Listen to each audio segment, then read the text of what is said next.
পায়ে হেঁটে কলকাতা ভ্রমণ গল্পে আপনাদের স্বাগতম। আজকের এই ভ্রমণ গল্পে আপনাদের দেখানোর চেষ্টা করব কলকাতায় কিভাবে অল্প টাকায় ভালো মানের হোটেলে থাকতে পারবেন, মুসলিম খাবার হোটেল কোথায় পাবেন এবং বাংলাদেশি হয়ে কিভাবে এয়ারটেল সিম সংগ্রহ করবেন। এছাড়াও একদিনে কলকাতার পায়ে হেঁটে কি ভ্রমণ করা যায় তার সবকিছু তুলে ধরার চেষ্টা করব আজকের এই ভ্রমণ গল্পে। কলকাতা থেকে সবাইকে স্বাগতম। আমরা এখন আছি সিটি অফ জয়। আর এখানে আসার পরে আমরা মার্কে স্ট্রিট থেকে একটু ভিতরে হোটেল নিচ্ছি, মানে একটু পরিবেশটা যেন ঠান্ডা থাকে এজন্য। এটা হচ্ছে আমাদের হোটেলের রুম। এখানে হচ্ছে 2 বেডের একটা বিশাল বড় রুম রয়েছে, আর ওই পাশে আছে হচ্ছে ওয়াশরুম, এসি আছে। আর এই ভাড়া পড়ছে আমাদের পার ডে 1400 রুপি। আমরা 4 জন আছি, তো অনায়াসে আমাদের সবার আর কি 350 রুপি করে পড়ছে। সার্ভিস মোটামুটি ভালো। আর হোটেলের ঠিকানা ডিসক্রিপশন বক্সে দিয়ে দিব। আর কিভাবে আসবেন বলবে, মার্কেট স্ট্রিট থেকে একটু ভিতরে যাচ্ছে। আর এখন হচ্ছে দুপুর টাইম, আমরা যাচ্ছি হচ্ছে কলকাতার খুব বিখ্যাত একটা জায়গা মার্কেট স্ট্রিট, বা হচ্ছে আর একটা আছে হচ্ছে এখানে কয়েকটা স্টেট আছে, এখানে মুসলিম হোটেলে যে সুন্দর খাবার পরিবেশন করা হয় সেখানে আজকে দুপুরের খাবার খেতে যাচ্ছি। আমাদের হোটেলে লিফটের ব্যবস্থা আছে, এটা হচ্ছে লোকাল লিফট।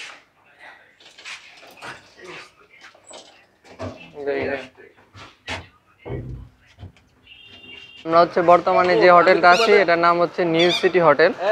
আর এই পাশে হচ্ছে একটা মসজিদ আছে, এই যে পাশেই, এখানে এই জায়গায় হচ্ছে আমাদের সবচেয়ে বড় সুবিধা। আর আমরা এখন এইদিকে মার্কেট স্ট্রিটের রাস্তায় যাব। দুপুরে কি খাওয়া দাওয়া করা যায়, অলরেডি আমাদের এক ভাই যা খাওয়া দাওয়া করে আসছে, আমরা মেবি ওই হোটেলে যা খাবো। দেখি এখানকার খাবারের অবস্থা দার্জিলিংয়ের চাইতে ভালো হয় কিনা। আর ফাইনালি আমরা মার্কেট স্ট্রিটের রাস্তায় এসে বললাম, এটা হচ্ছে মার্কেট স্ট্রিটের রাস্তা। সামনে হচ্ছে মার্কেট স্ট্রিটের রাস্তা, আর এখানে হচ্ছে এই হোটেল মুসলিম বাংলা হোটেল। আর এখানে আছে আজকে আমরা আমাদের দুপুরের খাবারটা খাবো, দেখি কেমন পরিবেশনা হয়।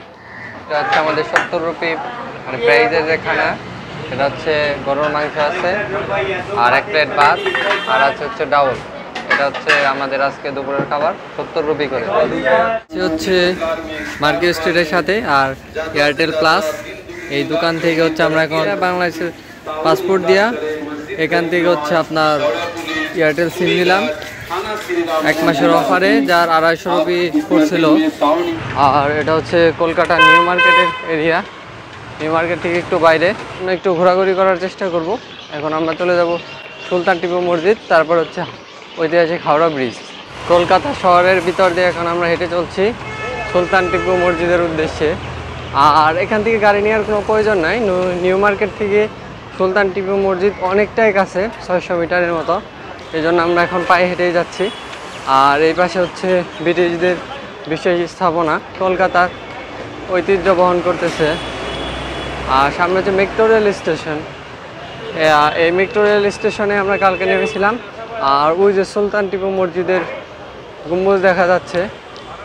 তো আমরা এখন সুলতান টিপু মসজিদে যাব, ঘুরে তারপরে আবার আমরা হাওড়ার উদ্দেশ্যে রওনা হব। কলকাতায় এসে একটা জিনিস খেয়াল করলাম, ট্রাফিক মানার ক্ষেত্রে এরা 100-তে 100। এখন পর্যন্ত আমি কখনো এই জায়গায় ট্রাফিক ভঙ্গ হতে দেখি নাই। রাস্তাতে গাড়ি চলতেছে সব ট্রাফিক অনুযায়ী, এবং এই জন্য এই শহরে যানজটটা খুবই কম। এই যে আমরা এখন সুলতান টিপু মসজিদের উদ্দেশ্যে হাঁটতেছি, আমাদের 400 মিটারের পথ আর বাকি আছে, তারপরে আমরা সুলতান টিপু মসজিদ পেয়ে যাব। আর এটা হচ্ছে কলকাতা শহরের দৃশ্য, অনেক সুন্দর। আমরা এখন অবস্থান করতেছি সুলতান টিপু মসজিদ। এটা হচ্ছে ভারতের এক মুসলমানদের ঐতিহাসিক নিদর্শনা। এবং এখন হচ্ছে এমন একটা টাইম, এখন নামাজের টাইম না, এখন বাজে সকাল 11:30। এই জন্য এটা বর্তমানে বন্ধ আছে, আমরা ভিতরে যেতে পারছি না। যদি ভেতরে যেতে পারতাম তাহলে ভিতরের সৌন্দর্যটা আপনাদের দেখাতে পারতাম। চেষ্টা করব বাহির থেকে কিছুটা দেখানোর জন্য। টিপু সুলতান শাহী মসজিদ, এটি কলকাতার একটি বিখ্যাত মসজিদ। 1842 সালে টিপু সুলতানের ঘনিষ্ঠ পুত্র প্রিন্স গোলাম মোহাম্মদ এই মসজিদটি নির্মাণ করেন, এবং সকল ধর্মের মানুষের জন্য এই মসজিদটি উন্মুক্ত। ফাইনালি হাওড়া ব্রিজের জন্য আমরা একটা বাসে উঠে পড়লাম। আর আমরা মূলত কলকাতা শহর বাসে জার্নি করতেছি, কারণ বাসে জার্নি করলে আপনার বাজেট ট্যুরে অনেকটা সেভ হবে। আর বাস জার্নিটা এখানে খুব স্বল্প মূল্যে হয়ে থাকে। আর আমরা হচ্ছে সুলতান টিপু মসজিদ থেকে তার অপোজিট পাশে থেকে একটা বাসে উঠছে, এখান থেকে অনেক হাওড়ার বাস পাওয়া যায়। এখন আমরা সরাসরি চলে যাব হাওড়া ব্রিজে। কলকাতার লোকাল বাস জার্নি আমরা করতেছি খুব আনন্দভাবে। আর এই যে দেখা যাচ্ছে কলকাতার ঐতিহ্যবাহী হলোর ট্যাক্সি। আর আমরা এখন চলে যাচ্ছি হাওড়া ব্রিজে। হাওড়া ব্রিজ সম্পর্কে জানার চেষ্টা করব। আর কেবল আমরা আসলাম ইন্ডিয়ার অন্যতম মুসলিম দর্শনীয় স্থান সুলতান টিপু মসজিদ। আর এখন যাব হচ্ছে আমরা হাওড়া।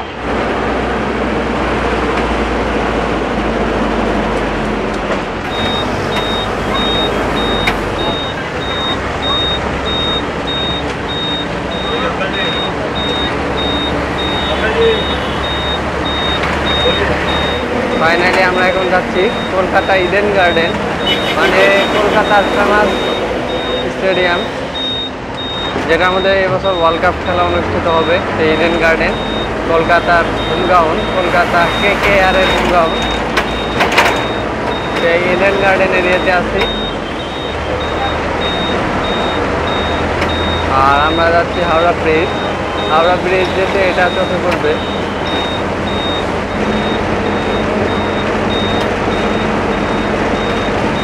ফাইনালি আমরা অবস্থান করতেছি হাওড়া ব্রিজ। আর হাওড়া ব্রিজ এটা কলকাতার এক বিশেষ ঐতিহ্যবাহী ব্রিজ। এই ব্রিজে যে তৈরি করা হয়েছে, এখানে কোনো লাট ইউজ করা হয়নি, সরাসরি ঝাড়া ইউজ করা হয়েছে।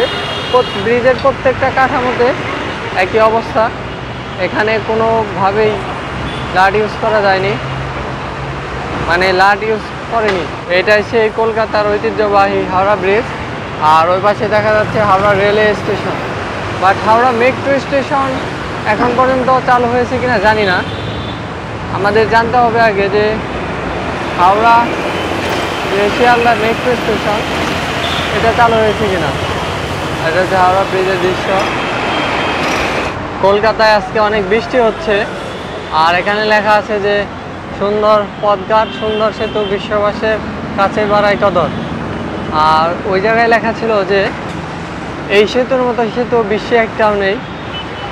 আর সামনে হাওড়া রেলওয়ে স্টেশন দেখা যাচ্ছে। আর ওই পাশে দেখা যাচ্ছে ঈশ্বরচন্দ্র বিদ্যাসাগর সেতু। বাট বৃষ্টির কারণে মেঘলা আকাশ, আসলে ওই রকমভাবে দেখা যাচ্ছে না। আমরা এখন দেখি হাওড়া রেলওয়ে স্টেশনের দিকে যাব। আর হাওড়াতে যদি মেট্রো চালু থাকে তাহলে ইনশাল্লাহ মেট্রোতে করে সরাসরি শিয়ালদা পৌঁছে যাব।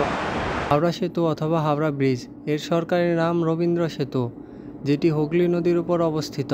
1965 সালের এই সেতুটির নাম পরিবর্তন করে রাখা হয় রবীন্দ্রনাথ ঠাকুর সেতু। এই সেতু দিয়ে দৈনিক প্রায় 80,000 যানবাহন এবং 10 লক্ষ পথচারী চলাচল করে। আমরা এখন অবস্থান করতেছি বিশ্বের অন্যতম এক হাইওয়ে, যেটা ইন্ডিয়াতে অবস্থিত, হাওড়া। আর এটা হচ্ছে হাওড়ার দৃশ্য বর্তমান। আর এই পাশে হচ্ছে হাওড়া ব্রিজ অবস্থিত। ফাইনালি আমরা এখন অবস্থান করতেছি ভারতবর্ষের আর একটা অন্যতম রেলওয়ে স্টেশন হাওড়া, এবং এটা অনেক ব্যস্ত রেলওয়ে স্টেশন। আর আমরা হাওড়াতে আসছি ঘোরার জন্য মূলত, এখান থেকে কোথাও আমরা যাব না।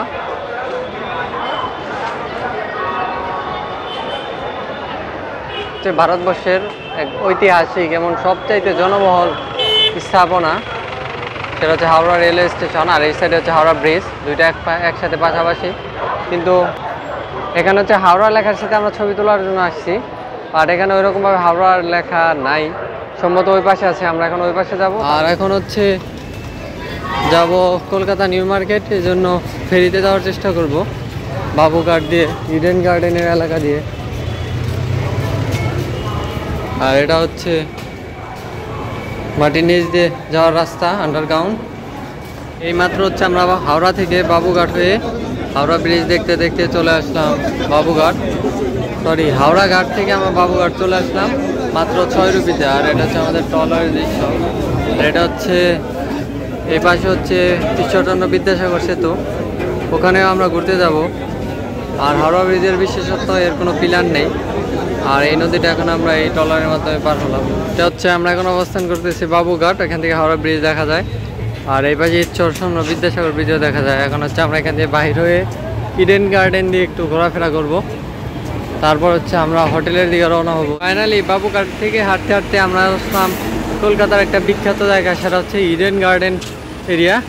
আর এই পাশে হচ্ছে লোকাল একটা মাঠ, ওই জায়গায় সম্ভবত খেলা চলছে, সবাই টিকিটের জন্য দাঁড়িয়ে আছে। আর এটা হচ্ছে ইডেন গার্ডেনের গেট সামনে, ওই যে ওপরে হচ্ছে লাইটগুলো দেখা যাচ্ছে। আমরা এখন হেঁটে হেঁটে ইডেন গার্ডেনের সামনে যাব, তারপরে ওখানে কিছু ফটো সেশন করে আমরা আমাদের হোটেলের উদ্দেশ্যে রওনা হব। ফাইনালি আমরা অবস্থান করতেছি ইডেন গার্ডেন স্টেডিয়াম, আর সামনে ওয়ার্ল্ড কাপ, এই মাঠে অনেক খেলা হবে, এজন্য সকল ধরনের প্রস্তুতিমূলক কাজ চলছে। আর ভিতরে ঢোকা সম্পূর্ণ নিষিদ্ধ, এই জন্য এখন আমরা বাইরে দাঁড়িয়ে আছি। এই ক্রিকেট অ্যাসোসিয়েশন অফ বাংলা, মানে বাংলার সেরা ইডেন গার্ডেন এটা বলা হয়। আমরা এখন রাস্তার ওই পার যাব। আমরা এখন অবস্থান করতেছি বাংলার কলকাতার শ্রেষ্ঠ এক স্টেডিয়াম ইডেন গার্ডেন, যেখানে IPL হয়, ওয়ার্ল্ড কাপ হয়, সকল ধরনের খেলা হয় এবং এটাকে বাংলার জাতীয় মাঠ বলা হয়ে থাকে। এটাই সেই ইডেন গার্ডেন এরিয়া। আর ওয়ার্ল্ড কাপের জন্য প্রস্তুতিমূলক সকল ধরনের কাজ এখন ভিতরে চলছে, এজন্য ভিতরে এটা ঢোকা সম্পূর্ণ নিষিদ্ধ। এটাই হচ্ছে ইডেন গার্ডেন ল্যাম্পপোস্ট। আর এখানে ভারতের সকল বিখ্যাত বিখ্যাত ক্রিকেটারদের ছবি, ওয়ার্ল্ড কাপের স্মৃতিগুলো এখানে ধারণ করা হয়েছে। এমনকি দেখা যাচ্ছে অস্ট্রেলিয়া, ইংল্যান্ডের মতো দলের স্মৃতিও এখানে ধারণ করে রাখা হয়েছে। আর এটা হচ্ছে ইডেন গার্ডেন এরিয়া, আর এটা হচ্ছে মোহামেডানের মাঠ। ইডেন গার্ডেন স্টেডিয়াম ভারতের কলকাতায় অবস্থিত। ইডেন গার্ডেন স্টেডিয়াম ভারতের কলকাতায় একটি প্রাচীনতম আন্তর্জাতিক ক্রিকেট স্টেডিয়াম। 1964 সালে এই স্টেডিয়ামটি নির্মাণ করা হয়। এটি বেঙ্গল ক্রিকেট টিম এবং IPL এর কলকাতা নাইট রাইডার্সের হোম গ্রাউন্ড হিসাবেও ব্যবহার করা হয়। এর পাশাপাশি আন্তর্জাতিক ক্রিকেটে টেস্ট, ওয়ানডে এবং T20 এই ভেন্যুতেও খেলা হয়ে থাকে। এই আন্তর্জাতিক ক্রিকেট স্টেডিয়ামের মালিক ভারতীয় সেনাবাহিনী এবং বর্তমানে এই স্টেডিয়ামের ধারণ ক্ষমতা প্রায় 80,000। বর্তমানে এই স্টেডিয়ামে কোনো আন্তর্জাতিক টুর্নামেন্ট হলে 80,000 দর্শক একসাথে এই ভেন্যুতে খেলা দেখতে পারে। ইডেন গার্ডেন এরিয়া থেকে আপনি এক্সপ্ল্যানেড বা মার্কেট স্ট্রিটের কোনো রাস্তা বা গাড়ি পাবেন না, এজন্য আপনাকে অবশ্যই এই বিশেষ হলুদ কালারের ট্যাক্সি ভাড়া নিতে হবে। আমরা এখন এই ট্যাক্সিতে করে যাচ্ছি হচ্ছে এক্সপ্ল্যানেড এরিয়া, মানে ইন্ডিয়ান মিউজিয়ামের কাছাকাছি। ওখান থেকে খুব কাছে হচ্ছে আপনার market street. Eden garden stadium ঘুরে দেখা শেষ করে আমরা দুপুরের খাবার খেতে আবার মার্কেট স্ট্রিটে চলে আসি এবং মুসলিম হোটেলে দুপুরের খাবারটা খাওয়া শেষ করি। দুপুরের খাবারে ছিল বিফ বিরিয়ানি এবং চিকেন বিরিয়ানি। বিফ বিরিয়ানির মূল্য ছিল 80 রুপি এবং চিকেন বিরিয়ানির মূল্য ছিল 100 রুপি। দুপুরের খাবার শেষ করে আমরা আবার বাসে করে চলে যাচ্ছি শিয়ালদা রেলওয়ে স্টেশনের উদ্দেশ্যে। কলকাতার ধর্মতলা থেকে শিয়ালদা রেলওয়ে স্টেশনের দূরত্ব প্রায় 5 কিলোমিটার এবং বাসে যেতে আপনার খরচ হবে 10 রুপি। ফাইনালি আমরা আছি ভারতবর্ষের এক অন্যতম রেলওয়ে স্টেশন, ব্যস্ত railway station Sealdah. Sealdah rail স্টেশনের ভিউ, বাইরের ভিউ, ভারতবর্ষের এক অন্যতম রেলওয়ে স্টেশন। আর এখন সময় ঘড়িতে বাজে 1:47। শিয়ালদা রেল স্টেশন, আর তার ঠিক সামনে রয়েছে শিয়ালদা মেট্রো রেলওয়ে স্টেশন। এখান থেকে অল্প টাকার বিনিময়ে আপনি যে কোনো জায়গায় যেতে পারবেন, নিউ মার্কেট, এভরিথিং। কালকে রাত্রে আমরা মেট্রোতে চড়ছিলাম, মাত্র 5 রুপিতে আমরা প্রায় 3-4 কিলোমিটার জার্নি করেছি। শিয়ালদা থেকে আমরা এখন বের হয়ে বাস স্ট্যান্ডের দিকে যাচ্ছি এবং বাস স্ট্যান্ড থেকে আমরা বাসে করে এখন নিউ মার্কেট এরিয়াতে চলে যাব ইনশাল্লাহ। এখন আমরা অবস্থান করতেছি নিউ মার্কেট, যদি আজকেও নিউ মার্কেট বন্ধ। আর আমার পিছিয়ে হচ্ছে দেখা যাচ্ছে নিউ মার্কেট, সব দোকানপাট আজকের জন্য বন্ধ।